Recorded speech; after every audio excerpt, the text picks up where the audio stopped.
తిరుమల తిరుపతి దేవస్థానంలో హిందువులు కాకుండా విధులు నిర్వహిస్తున్న ఇతర మతాలకు చెందిన ఉద్యోగులను దేవస్థానం chairman B R Naidu voluntary retirement ఇచ్చి సాగనంపుతున్నారు. తాజాగా 33 మంది అన్యమత ఉద్యోగులకు వీఆర్ఎస్ పై పంపేందుకు ఉత్తర్వులు జారీ చేశారు. వైఎస్ రాజశేఖర్ రెడ్డి ముఖ్యమంత్రి అయిన తర్వాత అన్యమత ఉద్యోగులతో తిరుమల తిరుపతి దేవస్థానాన్ని పూర్తిగా నింపేశారు. టీటీడీ నిబంధనల ప్రకారం దేవస్థానంతో పాటు దేవస్థానానికి సంబంధించిన ఏ సంస్థలోనూ ఇతర మతాలకు చెందిన వారు విధులు నిర్వహించారు.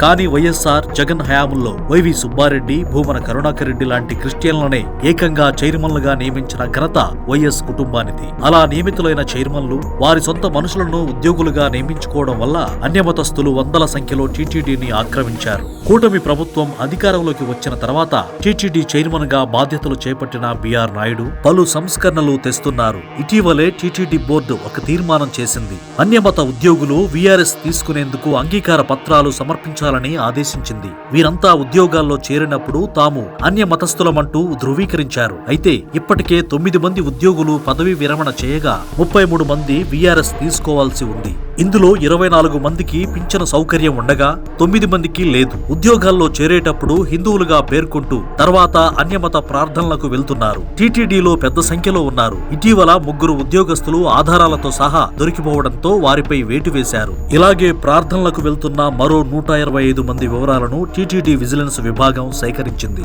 33 మంది అన్యమత ఉద్యోగులను సాగనంపిన తర్వాత ఈ 125 మందిపై బిఆర్ నాయుడు దృష్టి సారించనున్నారు.